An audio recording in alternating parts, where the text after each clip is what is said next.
Bonsoir, merci d'être avec nous sur France 5 pour Café Piccoli. Alors voyons le sommaire de notre émission. Ce soir, la question d'échec et maths est: peut-on encore sauver l'école? Pour y répondre, nous avons réuni Pierre Jourde pour Festin secret et Chris Laroche qui a écrit Proviseur à Vaux-en-Velin. Le cours de littérature sera donné ce soir par Marc Lévy. Il nous parlera de Jacques Prévert. Notre inattendu sera, vous verrez, très inattendu. C'est Marie Sizun, un premier roman, Le père de la petite. Je dois avouer que j'ai une très grosse tendresse pour ce roman. Sophie Jabès, dans Ping Pong, répondra à une critique acerbe de Jérôme Béglé à propos de son dernier roman, Clitomotrice.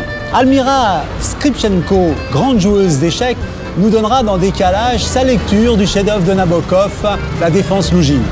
Enfin, le journal intime de Marie Dariussec vous la fera découvrir, je crois, sous un jour que vous ne connaissez pas. Mon coup de pouce sera en forme d'hommage ce soir à une grande dame noire, mais je ne vous en dis pas plus. Maintenant, vous connaissez la totalité du sommaire de l'émission. Je vous propose de rejoindre à l'intérieur mes premiers invités.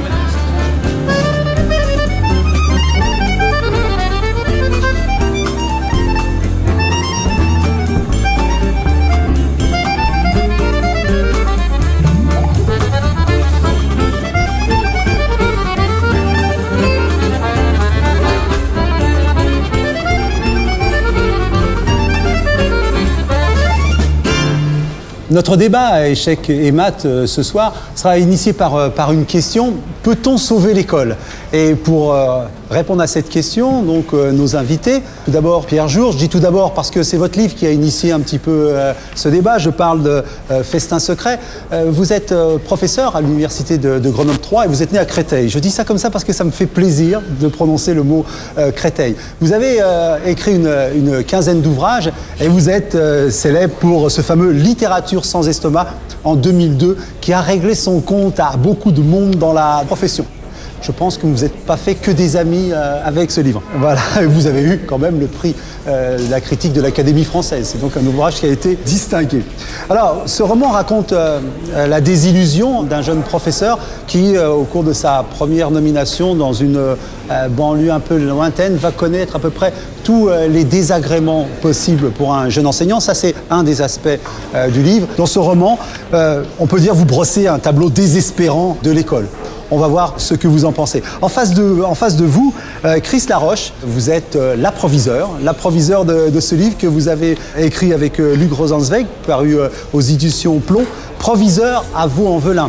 Vous avez fait toute votre carrière, vous êtes agrégé de lettres et vous avez ensuite rejoint le corps des chefs d'établissement, d'abord proviseur adjoint à Bron et ensuite vous êtes maintenant proviseur du lycée Douaneau à Vaux-en-Velin.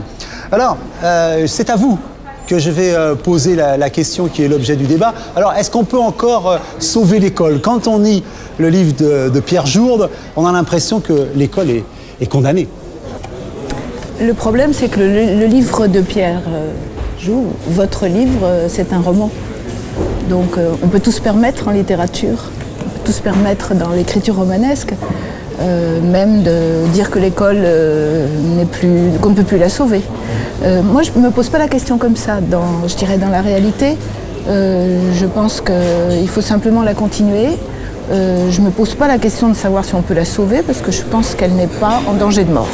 Alors, vous, juste pour situer quand même votre itinéraire, vous êtes dans un lycée dit difficile, on dit un lycée sensible, maintenant il y a plein de mots pour dire que c'est compliqué d'y enseigner, et on peut dire, vous n'aimez pas ça, on peut dire que vous avez en tout cas, quand vous êtes arrivé dans ce lycée, prolongé ce taux de réussite et amélioré le taux de réussite à l'examen. C'est-à-dire que ce que vous y faites produit des résultats. Ce qui font les adultes qui y travaillent. Oui. Je ne suis pas toute seule, parce que s'il n'y avait pas d'équipe, ça ne marcherait pas. Oui, ça produit des résultats, bien sûr, parce que les élèves aussi en ont envie. Oui, c'est vrai. Mais ce n'est pas un lycée difficile, c'est un lycée passionnant. Et les élèves, ils connaissent beaucoup de difficultés, ce qui n'est pas la même chose. Ça n'en fait pas des élèves... Alors, est-ce qu'ils ressentent, parce que les élèves en difficulté, on voit les difficultés, Pierre Jourde, quand vous décrivez les élèves du lycée que rencontre votre héros, on peut dire quand même que c'est vraiment, on est au bout du monde. Je suis professeur à l'université, mais j'ai été professeur pendant 10 ans un peu partout en France. Donc j'ai fait toutes sortes d'établissements, dont des établissements de banlieue dites difficiles. Je fréquente toujours des professeurs de collège et des professeurs de lycée, donc je pense être quand même un petit peu au fait de la réalité contemporaine de l'école.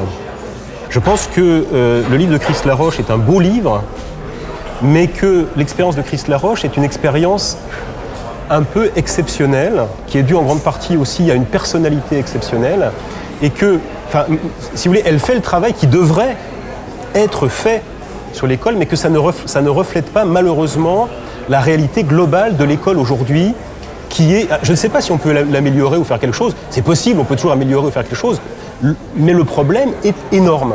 Et vous dites le problème est gigantesque et on peut en parler très concrètement d'ailleurs. Bien sûr, bien sûr. Vous dites elle fait le travail, ça veut dire, Christ Laroche, vous dites être proviseur, ça se fait avec les pieds. C'est-à-dire il faut être sur le terrain, il faut être pragmatique, il faut faire des choses précises, il faut avoir un objectif.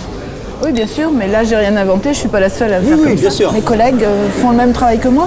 Les élèves que décrit Pierre Jourde, ces élèves, il faut presque tout un début de cours pour leur faire retirer la casquette, ouvrir. Vous décrivez cette scène où il faut ouvrir le sac, où il y a toute une chorégraphie, une résistance permanente. Est-ce que c'est les mêmes? Des élèves décérébrés, vous dites? Sans doute, c'est peut-être pas les mêmes profs, en tout cas. Franchement, j'ai trouvé que toute cette partie-là du roman, je la trouve exagérée. Elle me plaît pas parce que j'aime ce roman, oui. Que je le trouve beau et absolument passionnant, oui. Que je trouve que c'est vraiment du gâchis de l'étayer sur une description d'aussi mauvaise foi. Oui. Vous pensez qu'elle est de mauvaise foi? Caricaturale, il y a tout, c'est trop quoi. Votre réponse, Pierre? Je crois que la violence, d'abord, est globalement une réalité nouvelle de l'école d'aujourd'hui. Et ça serait vraiment plaisanter que de le nier. Et non seulement de l'école, mais elle arrive même, j'ai encore écouté la radio récemment, elle arrive jusqu'à l'université et on la voit arriver. On voit cette espèce d'invasion, encore récemment, un prof dans son amphi qui s'est fait braquer son portable. Oui. C'est incroyable, c'est une réalité qui se globalise. Et là, je veux dire, c'est plus possible. Bon, ben, je vous invite à Douaneau, venez voir. Comme disent les élèves, il y a du respect. Et plus on en prend l'habitude, mieux ça marche. Le lycée, il a été ouvert il y a 10 ans, 95. Vous le savez, personne n'y croyait. Oui. On disait, si on construit un lycée d'enseignement général dans la commune la plus pauvre de Lyon, on va faire un ghetto. Si on avait pensé ce que vous pensez, on l'aurait construit ailleurs, ce lycée, alors. Et pourtant, il marche. Et on n'a jamais eu à gérer de la violence monumentale. Non, mais c'est ça le problème, c'est de tomber sur un bon chef d'établissement, c'est-à-dire celui sur lequel on ne tombe jamais. Enfin si, j'en ai connu quelques-uns. J'en ai connu quelques-uns dans ma carrière, mais mon expérience est celle d'énormément de mes collègues qui sont des gens qui souffrent, il faut le dire aussi. Le prof de collège, c'est quelqu'un qui souffre. Et qui souffre très souvent, tout simplement, de ne pas être soutenu par sa hiérarchie. Je vais vous donner un exemple très concret. Ma dernière année de prof, il se trouve que, bon, je crois que j'étais un bon prof. Effectivement, je faisais cours, on se tenait dans mes cours, et en plus j'aimais mes élèves, et ça marchait assez bien. En même temps, je me sentais toujours investi d'une espèce de mission, par exemple de faire la police dans les couloirs où c'était un bazar absolument innommable, et il se trouve qu'un élève avait insulté gravement une de mes collègues. Et au bout de 2 mois, au mois de juin, à la fin de l'année, ce garçon, qui avait traité sans raison une prof de pute, enfin tout ce que vous pouvez donner tous les noms, a été vaguement exclu 2 jours, c'est-à-dire qu'il n'en avait absolument rien à foutre. Et c'est comme ça que ça marche. Si c'est vrai, c'est scandaleux, mais vous ne pouvez pas dire c'est comme ça que ça marche. Vous ne pouvez pas m'envoyer un fait divers en me disant c'est comme ça le système. Vous présentez dans votre roman des profs qui sont passifs complètement. Votre Seurat, il subit le système, il est bien malheureux, fait son boulot et puis il attend quoi? Que le système le broie. Vous faites un travail admirable et en même temps votre discours est complice d'un système qui ne fonctionne pas et qui de plus en plus produit du non-savoir. À l'université, on trouve que les gens qui sont arrivés jusque-là, en ayant eu le bac, 80%, ils réussissent encore pas assez. Donc il faut encore se débrouiller pour qu'ils réussissent plus, donc bidouiller les examens, bidouiller les moyennes. Et le système des examens et du cursus est devenu tellement compliqué, à force de réformes, que personne n'y comprend plus rien. Dans votre livre, vous parlez du racisme d'une façon très dure. Et vous êtes confronté, vous êtes dans un oui, mais dans son roman... Je suis absolument accablé par la régression qui se produit actuellement au niveau des collèges et des lycées. J'ai des collègues juives qui ne peuvent pas avouer dans certaines classes qu'elles sont juives. C'est quelque chose qui aurait été effarant, qu'on aurait considéré comme monstrueux il y a encore 10 ou 15 ans.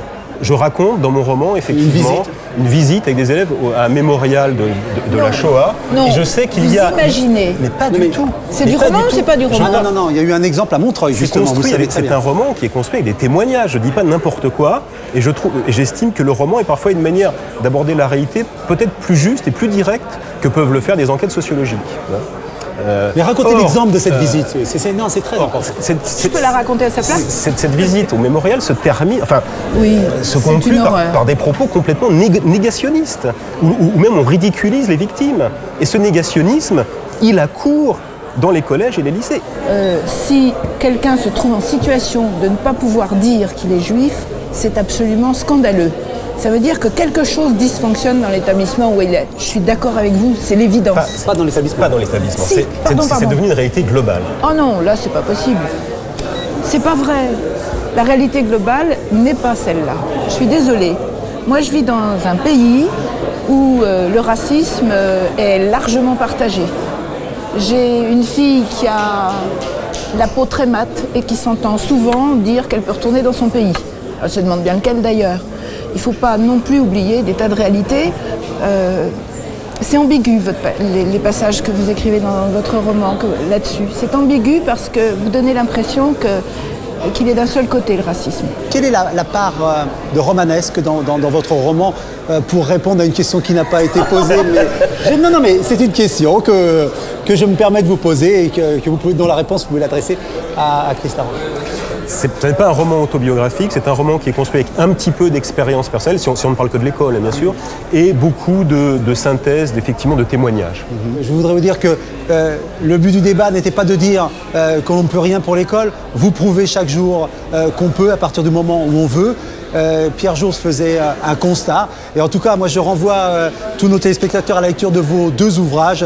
Le magnifique roman de Pierre Jource, Festin secret, et le rapport d'une expérience exemplaire, et il faut le dire, de Chris Laroche. Merci beaucoup, en tout cas.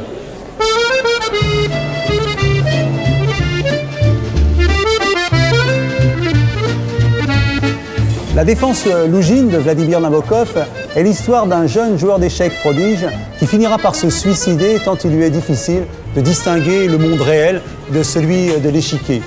Almira Skripchenko n'est pas menacée par ce genre de folie. Elle est née en URSS, mais est devenue française par amour pour Paris et pour Joël Lantier, le grand maître des échecs français.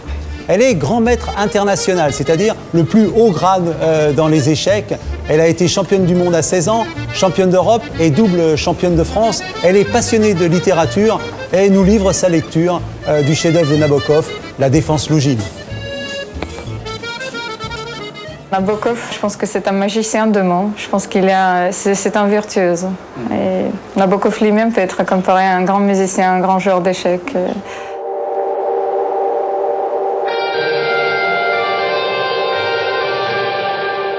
La lecture de ce livre, en fait, il m'a aidé peut-être sur le plan de la vie. Je suis devenue championne du monde à 16 ans, en fait, de ma catégorie. Et je voulais, vers 16-18 ans, il fallait en fait, finalement décider est-ce que je continue mes études, est-ce que j'abandonne les voies traditionnelles. Tout au début du livre, on découvre un garçon assez singulier, observateur, je pense, qui a du mal à exister dans le monde matériel. En fait, la découverte de son prénom, Alexandre, va nous éclaircir en fait, plus sur sa personnalité, sur le sens de ce livre.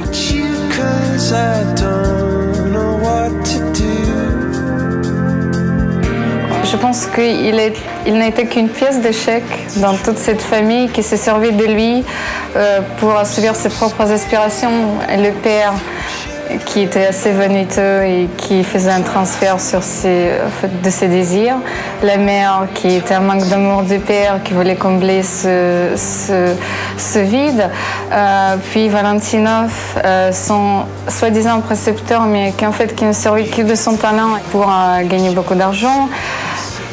Puis plus loin dans le livre, sa femme, qui ne l'a jamais aimé. Et je pense qu'en jouant au jeu d'échecs, il essayait de renverser le sort. Parce qu'il voulait maîtriser quelque chose de très logique, mais il n'a pas pu. Je pense que l'amour que j'ai de l'origine aussi pour le jeu d'échecs, c'est surtout c'est une sorte d'amour qu'on dirige nous-mêmes.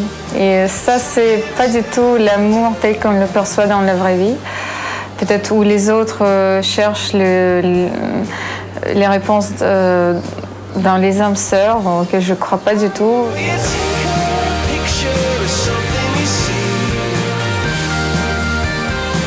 C'est ça l'essence de l'être humain. C'est de ne pas appartenir à ce monde-là, c'est de trouver la forme d'expression qui vous est propre, d'épanouir et de se comprendre. Tant pis pour les autres s'ils ne vous comprennent pas, mais s'ils le font, ça va rester pour l'éternité. Mais il a fini par comprendre à la fin. Il ne voulait plus faire partie de ce monde. Nabokov l'écrit d'une manière assez profonde.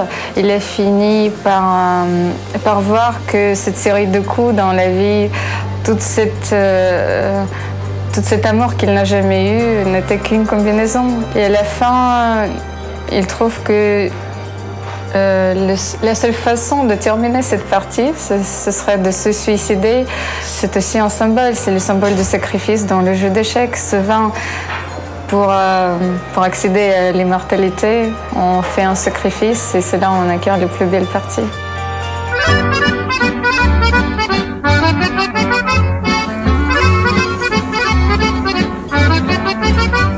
Sophie Jabès, bonsoir. Bonsoir. Alors, nous nous voyons ce soir pour votre dernier roman, Clitomotrice, paru chez Jean-Claude Lattès, et puis pour parler d'une critique. On y viendra, pas d'impatience, pas d'impatience. Alors tout d'abord, parler un petit peu de vous. Vous êtes un véritable tour du monde. Si j'ai bien noté, vous êtes né à Milan, enfance à Rome, études à Boston, installé à Singapour, fixé quelque part aujourd'hui ? Pour le moment, à Paris. À Paris. Oui. Alors, Clitomotrice est le 3e épisode d'une trilogie précédée par Alice la saucisse et puis Caroline Assassine qui vient d'obtenir le prix Murat en Italie. Ouais. C'est un très très grand prix. En fait, des livres dans lesquels les femmes revendiquent leur droit à la différence et leur liberté. Alors, vous allez répondre à la critique un peu rogue, dirons-nous. Un peu beaucoup. Un peu beaucoup. De Jérôme Béglé de Paris Match. Mais avant, comment recevez-vous une mauvaise critique en général ? Alors ça dépend comment elle est formulée en fait. Quelquefois une mauvaise critique peut toucher, elle peut faire réfléchir. Ça dépend comment elle est formulée, si elle est sincère, si elle est authentique ou alors si elle est faite juste pour faire un bon mot. Alors on va lancer... Oui, bien sûr. Alors allons-y. Mon mauvais moment de lecture cet automne, c'était Clitomotrice, ce livre donc de Sophie Jabès. J'ai presque honte de résumer. Alors, Jérôme Béglé a honte quand on parle de clitoris. Alors moi j'ai envie de dire à Jérôme Béglé, mais il ne faut pas avoir honte. Le clitoris en fait c'est quand même une partie du corps comme une autre, comme un pied, un nez. Et alors Jérôme Béglé, clitoris. Notion de diction, c'est ça ? C'est pas pour nous de dire clitoris, quoi. Je veux dire, il n'y a rien de plus normal. Vraiment, il n'y a rien de plus normal. Donc cool, Jérôme Béglé. Cette histoire, c'est une fille qui naît et qui a un clitoris de 20 cm à la naissance, très bien. Rien ne nous a épargné, elle grandit et son clitoris grandit encore plus vite qu'elle, au point de dépasser le mètre puis les 2 mètres. Et ce clitoris a une existence par lui-même. Il parle, il se déplace, il pense, il se nourrit, il l'oblige à... Alors, en fait, c'est vrai que ce clitoris-là, et ça c'est intéressant ce qu'il dit, c'est vraiment intéressant, il a une existence propre. Clémentine, elle est complètement... c'est son amie en fait, c'est l'amie de Clémentine. Il parle, ça c'est vrai, tout à fait juste. C'est un petit peu comme les bijoux indiscrets de Diderot, où tout d'un coup les sexes des femmes se mettent à parler. Ou alors le nez de Gogol, qui a une existence propre. Par contre, je ne sais pas trop comment Béglé a lu le bouquin, parce qu'il ne se nourrit pas. S'il veut, on peut écrire un autre bouquin à 2, il n'y a pas de problème, je lui propose un 4 mains. Un 4 mains, quand il veut, mais pour voir comment le clitoris peut se nourrir.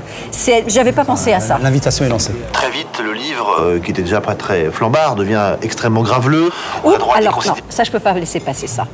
Je peux pas laisser passer que Clitomotrice c'est un livre graveleux. Si je peux juste lui accorder, si on pense que graveleux, ça veut dire à la fois un livre grave et un livre heureux. Parce que c'est vrai que c'est plutôt un livre sur le bonheur, Clitomotrice. Là, vous faites un mot valise avec quelque chose qui n'est pas tout à fait le sens. Voilà, mais sinon, c'est pas du tout graveleux. C'est absolument ni graveleux, ni obscène.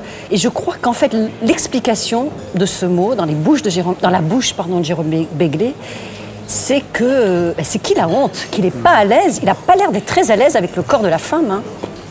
Considération du père, de cette pauvre Clémentine, on a droit au regard un peu étonné des hommes et d'ailleurs des femmes aussi qu'elle croise, et son clitoris lui dicte un comportement qui est évidemment un comportement anormal. Anormal. Non, ça c'est très très important en fait sur le bouquin, parce que c'est vrai que clitoris, Clémentine au début, elle se croit tout à fait normale. Pour elle, c'est totalement normal d'avoir un très grand clitoris.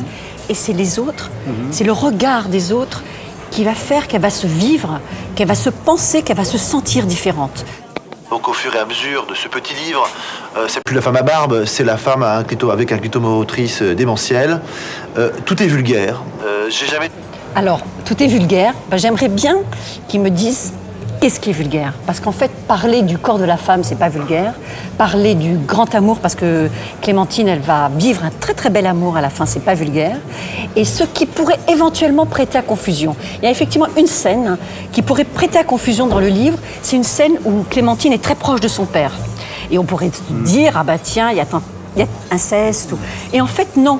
C'est pas ça. Ça, je veux vraiment le souligner, parce qu'on a pu aussi me le reprocher.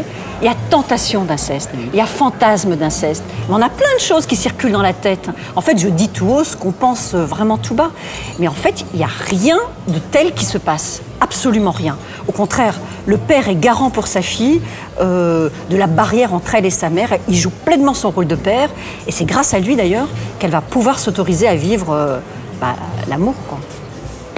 J'ai jamais trouvé un gramme de poésie, une once de phrases bien écrites. Il n'y a jamais de littérature.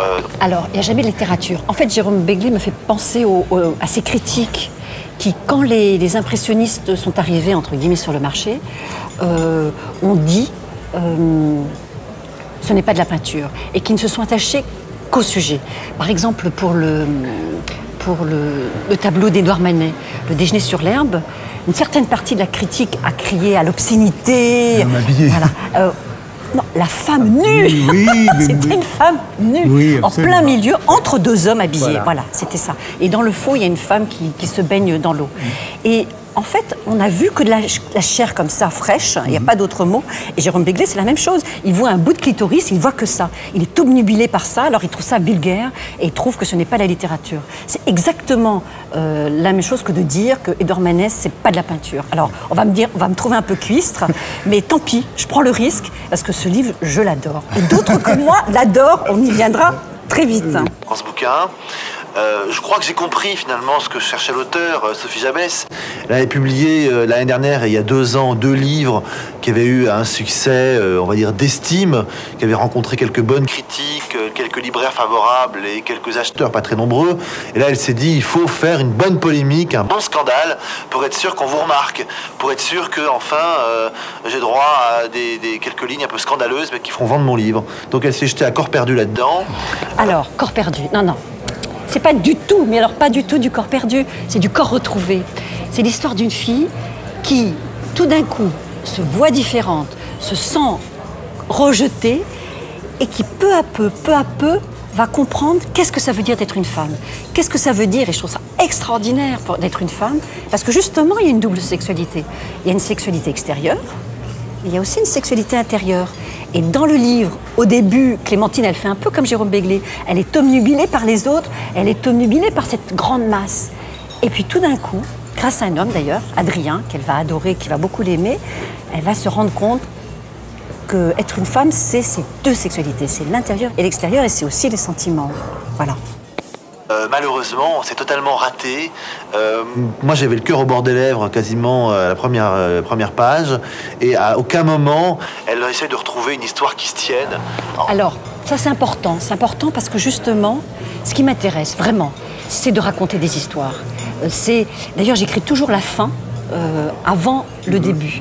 Ça, c'est la première chose. Et deuxièmement, c'est le titre qui est premier. C'est-à-dire que j'ai eu Clitomotrice dans ma tête et ensuite j'écris. Et c'est vraiment, c'est très très important d'écrire des histoires, c'est fondamental. Et c'est vraiment des contes en plus, donc l'histoire est très très importante. Il y a plein de passages que je pourrais lire. Bon, j'en ai choisi un comme ça, un peu arbitrairement. C'est au début du livre, la mère qui va réveiller sa fille en lui disant que c'est intenable, qu'il faut trouver une solution. La mère parlait vite, les mots se bousculaient, incongrus dans le noir de la nuit. « Mais maman, je dors !»« Eh bien, réveille-toi !» Elle haussa la voix. « Je n'en peux plus de te voir comme ça. Tu ne sors plus, tu restes seule toute la journée. Bientôt, tu refuseras même de passer tes examens. Nous avons décidé avec ton père, il faut couper. Couper. » Clémentine dormait à moitié. Elle serra son lys parfumé avec ses mains. Couper quoi ? Ton truc, il faut le couper. Tu ne trouveras jamais un mari si tu continues comme ça. » Elle leva les yeux au ciel et s'assit sur le lit près de la fille, repoussa la fleur de courgette d'un revers de la main, lui caressa les cheveux. « Tu es d'accord, ce n'est pas une vie. » C'est vrai que c'est pas une vie de lire des livres comme ça. J'ai pas compris pourquoi il s'était précipité pour éditer ce texte, qui est pas à la hauteur de cette maison d'édition, pas à l'honneur de son auteur, et surtout qui est, je trouve, extrêmement méprisant et extrêmement dégradant pour la femme et pour... Alors ça, je crois vraiment que c'est le contraire. C'est un livre qui est absolument pas ni méprisant ni dégradant pour la femme. Au contraire, c'est un hymne à la féminité. Clémentine, elle va se retrouver. Ce qui est dégradant, c'est une femme violée, c'est une femme qu'on méprise, c'est une femme qu'on excise. Ça, c'est dégradant. Et je crois en tout cas, ce qui doit déranger, j'ai bien réfléchi et je pense vraiment que ce qui doit déranger, c'est quand les femmes, dernièrement, ont parlé de sexe, c'est soit sur un ton clinique, comme Catherine Millet, par exemple. Bon, il y a eu Partous et compagnie dans les livres de Catherine Millet. D'ailleurs, elle peut écrire ce qu'elle veut, il n'y a aucun souci, mais c'est clinique. Quand, par exemple, Bria ou même Virginie Despentes écrivent aussi sur la sexualité féminine, c'est vrai que c'est assez violent quand même. C'est une sexualité qui est pensée beaucoup en termes de viol. Et le rapport entre les sexes, entre hommes et femmes, en tant qu'affrontement, en tant que lutte, en tant que guerre. Ce livre, c'est un livre qui pense une sexualité féminine apaisée. Qui croit un peu encore au bienfait de l'amour et au bienfait du sexe. Alors, moi aussi je crois au bienfait de l'amour et au bienfait du sexe. Est-ce que ce sont les propos qui vont vous réconcilier à la fin, tous les deux ? Peut-être. Moi, je lui conseille en tout cas de relire le livre quand il verra l'émission, parce qu'il aura là le meilleur, en tout cas un meilleur moment de lecture, ce qu'il a bien voulu dire. En tout cas, c'était un plaisir de parler avec vous, Sophie Jabès de Clitomotrice, et d'écouter la critique de Jérôme Begley. Alors, il faut dire au thème de cet entretien que c'est pas facile. Donc, on remercie Jérôme Begley de s'être prêté à cet exercice, parce que vous savez très bien que d'autres n'ont pas ce courage-là. Donc, c'était intéressant et important qu'il se confronte à vous, et je pense que... Moi aussi j'ai eu du courage. Mais absolument. Et vous l'avez montré, du courage, et je crois que vous avez très bien, s'il avait eu besoin d'être défendu, vous avez très bien parlé de votre livre, et je pense que beaucoup de nos téléspectateurs ont envie de le lire encore plus. Et j'espère, parce qu'en fait c'est un livre sur le bonheur aussi. Voilà. Merci, Sophie Jabès.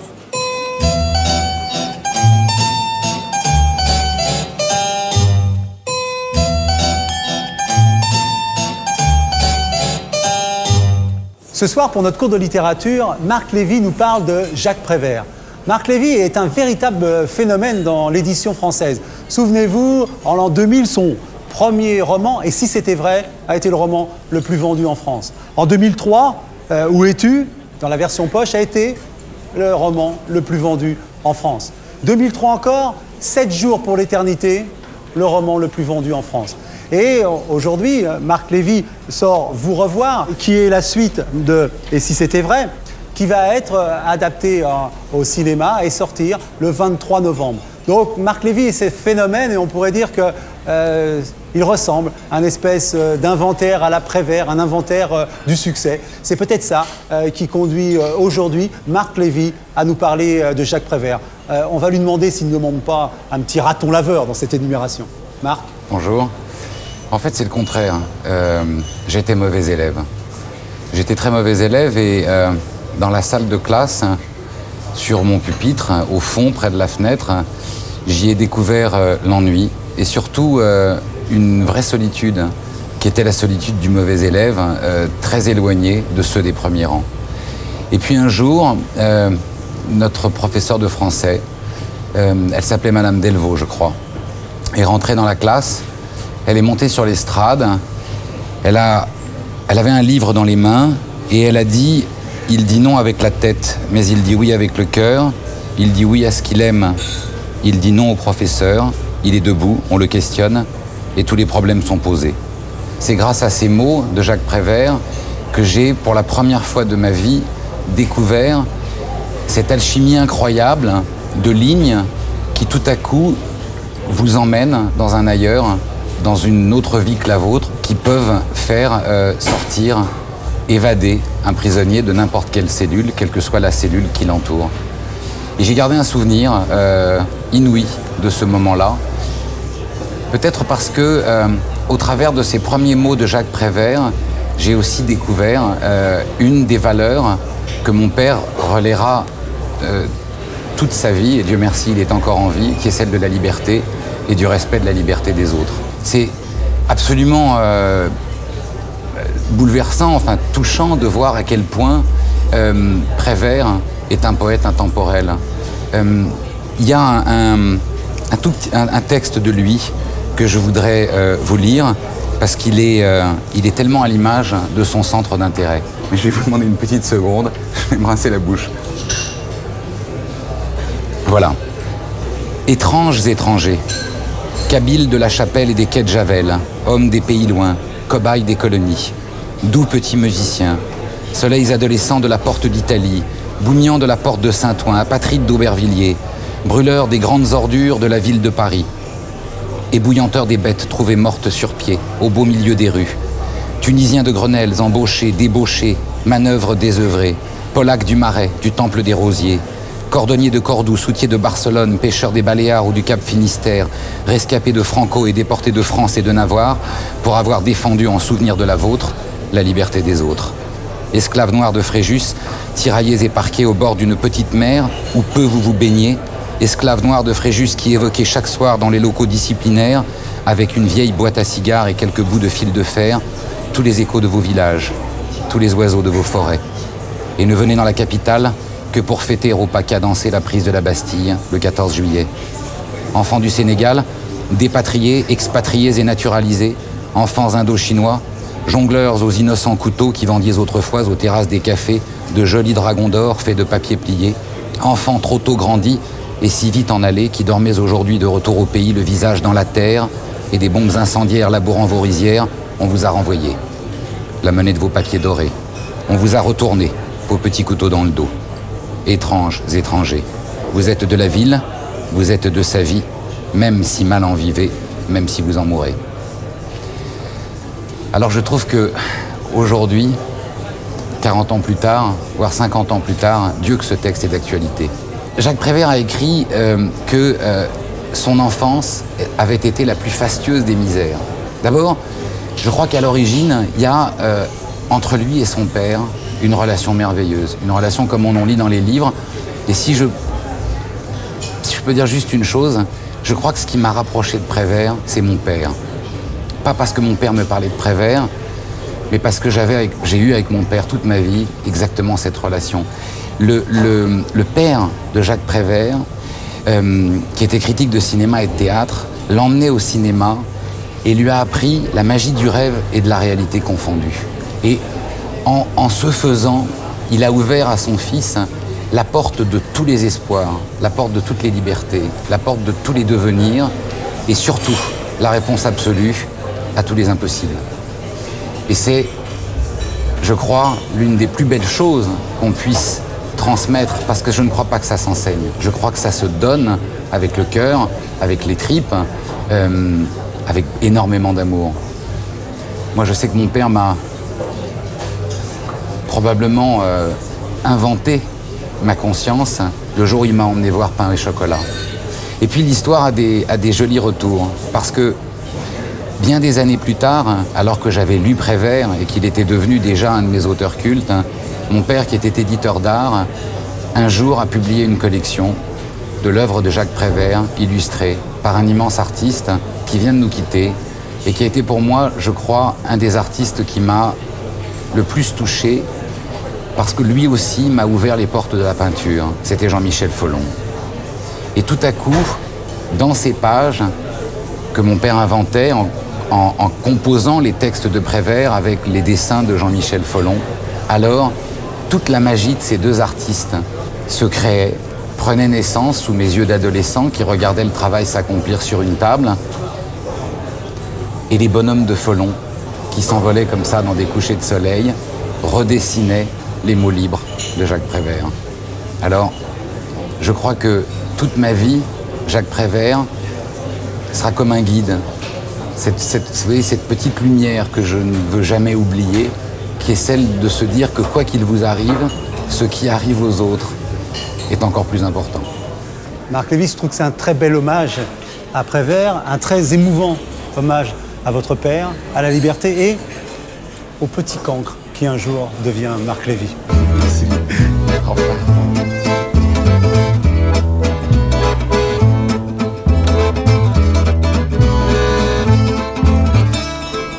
Depuis 1996 et le succès considérable de Truisme, on croit connaître Marie Darrieussecq. Dans son dernier roman, Le Pays, paru chez POL, son héroïne s'interroge sur sa vie et son histoire, le temps d'une grossesse et d'un retour au pays. Dans son journal intime, Marie Darrieussecq nous parle avec une grande liberté, une belle jubilation et de superbes mouvements de main, de jogging, de sexe et de Nathalie Sarraute. Allô? Oui. Non, on est fliqué là, il y a une télé, je peux pas te parler. Ça va? Allez. D'accord. Ciao. Chaque écrivain a ses fous. Il y en avait un qui m'écrivait sur du papier hygiénique avec des poils. Il écrivait sur du papier hygiénique des insultes très élaborées et il y avait des poils pubiens dans ces enveloppes qu'il m'envoyait. J'avais gardé certaines comme des espèces d'objets un peu dada, tu vois. Elles sont dans des cartons archivés. Ah, j'ai pas peur des microbes, moi. Je suis inoxydable. Est-ce qu'on va tous mourir de la grippe aviaire? Enfin, toutes ces énormes beurres là qu'on nous balance pour qu'on consomme davantage. Enfin, toute cette transformation du désir en commerce, enfin, c'est tellement fatigant, quoi. J'adore Martine Aubry. Mais parce qu'elle a compris que l'être humain n'était pas fait pour bosser, c'est tout. Et qu'elle a inventé ce truc génial des 35 heures. Le moins on travaille, le mieux c'est quand même, zut, je pense. Vive le droit à rien faire, quoi. Le seul moment où je suis toute seule dans ma tête, c'est quand je cours. C'est l'échapper, quoi. Il y a une partie de mon cerveau qui va régler des petits problèmes matériels, une autre qui va vers laquelle des phrases vont arriver, plutôt. Et une autre où je suis pas là, où je suis un peu comme quand on s'endort, une espèce de rêve. J'aime énormément cet état. C'est un état... À mon avis, le jogging, c'est la méditation occidentale, tu vois. C'est une sorte de porosité au monde. C'est-à-dire que tu raisonnes plus en termes d'ego. Tu es traversé par l'air, tu sens la planète sous tes pieds parce que tu la martèles. Je sais pas, il y a un état physique hyper agréable. Et où justement, il y a un moment, tu sais, quand on court, on sent plus son corps non plus, où on est d'une espèce de légèreté, on est une bulle. Et là, j'ai vraiment l'impression que le monde me traverse, c'est très très agréable. Et là, c'est une sorte de point d'origine pour l'écriture.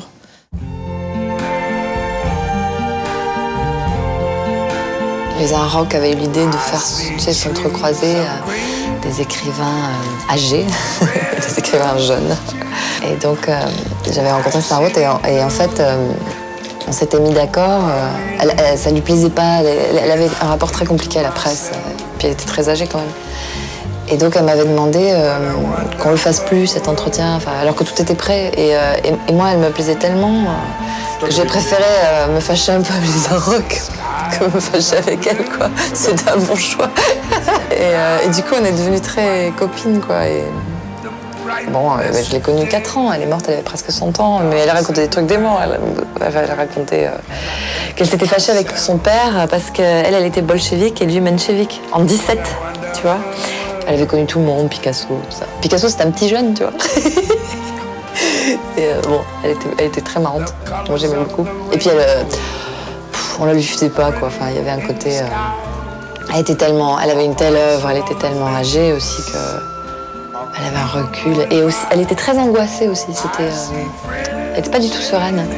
Et ça me plaisait bien. Et puis puis moi ce que j'aimais, c'est qu'elle était hyper obstinée, quoi.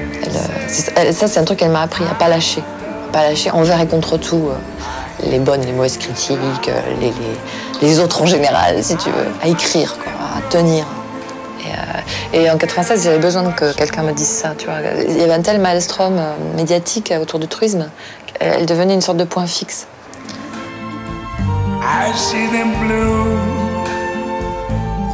J'ai lu Ferenczi.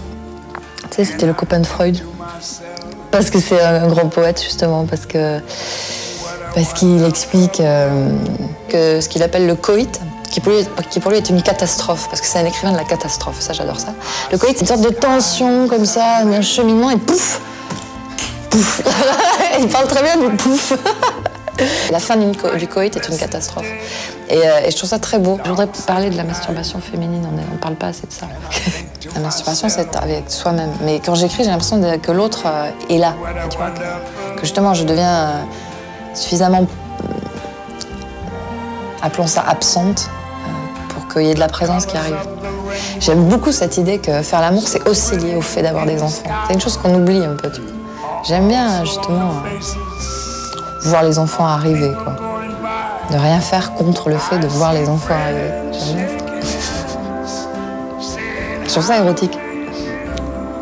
L'écriture, elle est érotique de bout en bout, c'est-à-dire qu'elle reprend toutes les perversions de l'érotisme, enfin, au sens où Freud disait que l'érotisme n'était que perversion, quoi. Mais aussi l'enfantement, mais aussi la caresse. Enfin, l'érotisme, c'est quand on devient poreux, quand même. Enfin, on peut espérer ça, quoi. Mais courir, nager, faire l'amour et écrire, c'est à peu près mes occupations principales, et boire du thé.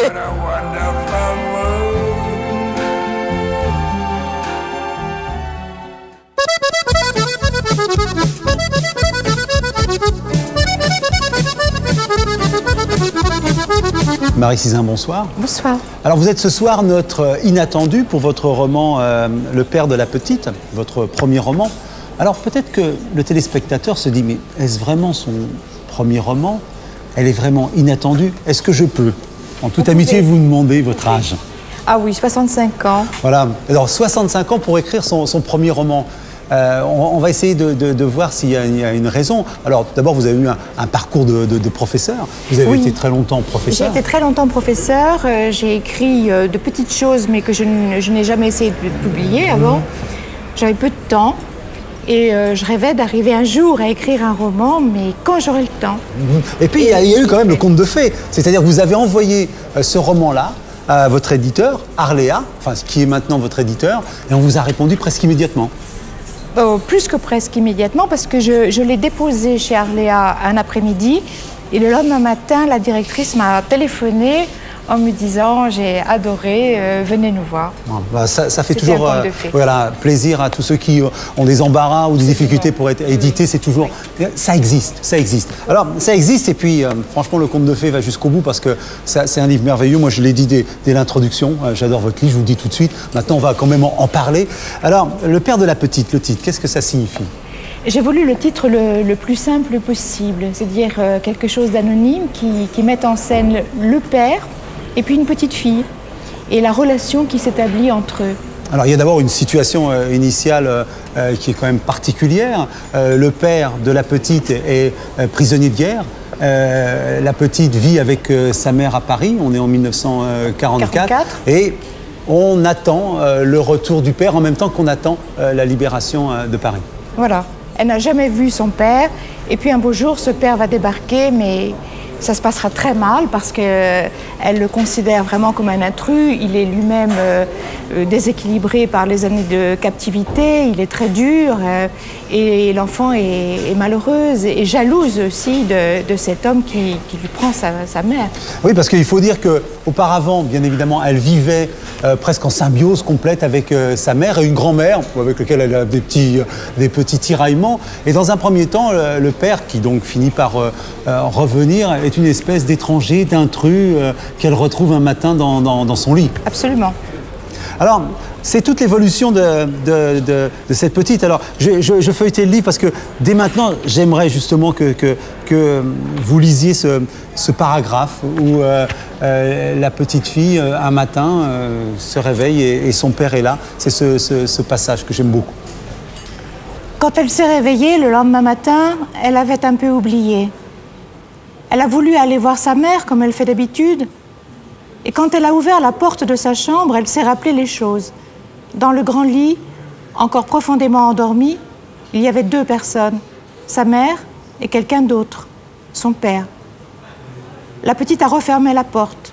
Voilà, il était là, elle avait un père. Voilà, et ces quelques lignes disent le caractère très trempé de cette petite fille, parce qu'on va la voir avoir tous les sentiments, la jalousie, la violence, une petite fille dont son père dira qu'elle est mal élevée parce qu'elle a été élevée très librement par sa mère. Ah oui, elle faisait ce qu'elle voulait, elle dessinait sur les murs, elle chantait très fort, elle mangeait ce qu'elle voulait, alors qu'on était en temps de guerre et que c'est pas tout à fait correct. Et le père va essayer de la mettre au pas, c'est un des aspects de lui qu'elle va détester.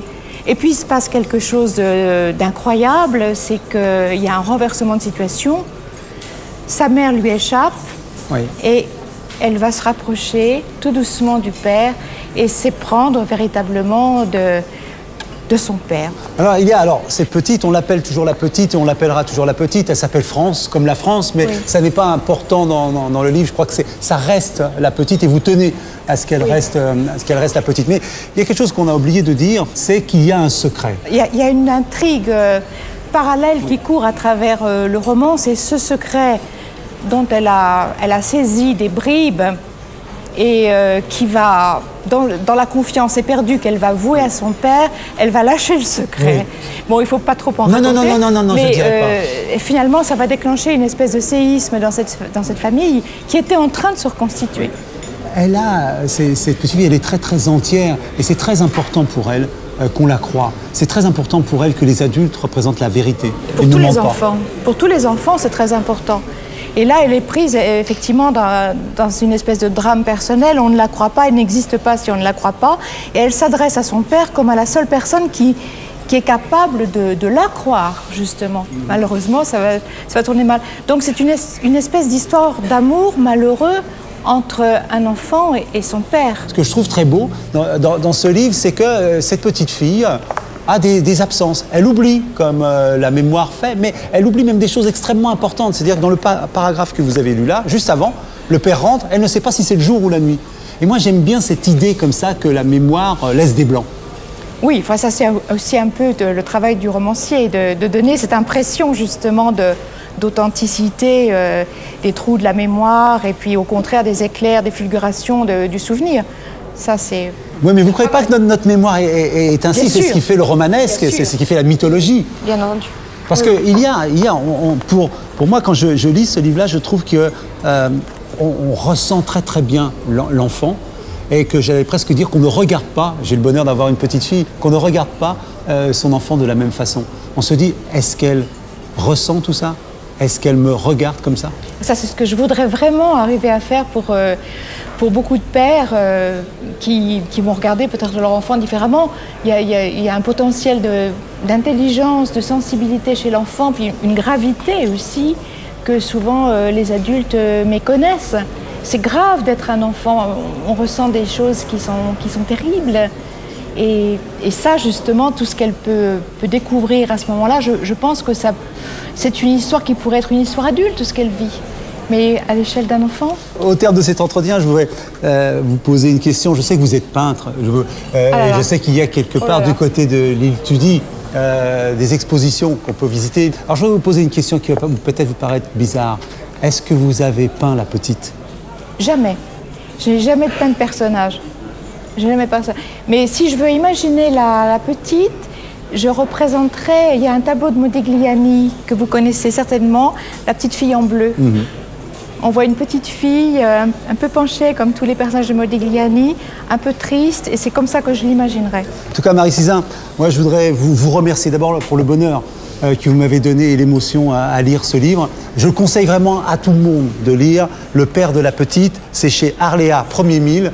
J'espère que demain matin, dans toutes les librairies, il n'y en aura plus un seul. Oh, vous êtes très gentil. En tout cas, j'ai eu un très grand plaisir à bavarder avec vous. Merci beaucoup. Je me permets, vous serrez la main.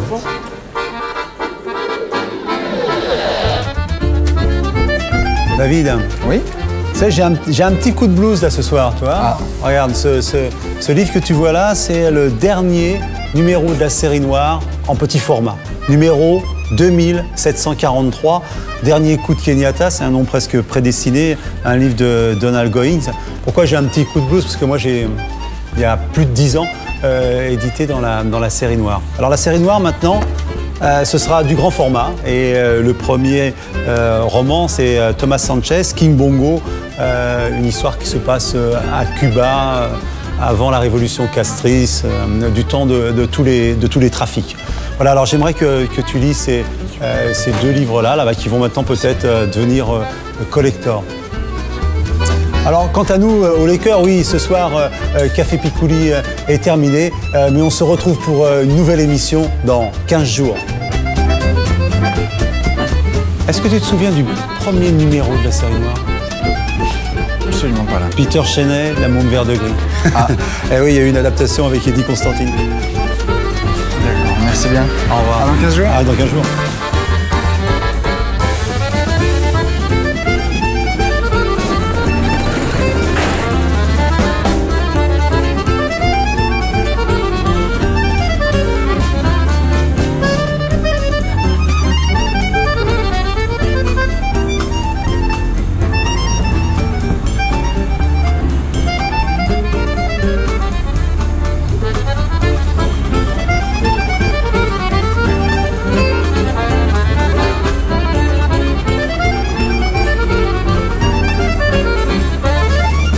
Ah bah les gars, ils sont passés.